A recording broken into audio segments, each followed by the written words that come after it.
Okay, little kids, at school or at daycare, never ever play with fire alarms because fire alarms are not toys.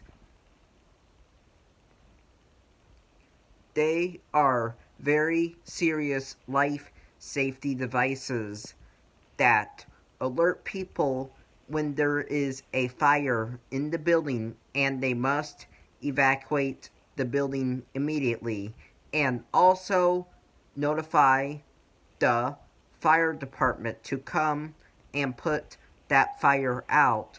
So this saves buildings from being burnt to the ground as well. So this is why you never ever mess with this. Never pull fire alarms for fun, and never tamper with fire alarm equipment in any public building. Now, if you have your own fire alarms at home, then you can play with them, but in a public building, you do not play with them for any reason. Bye.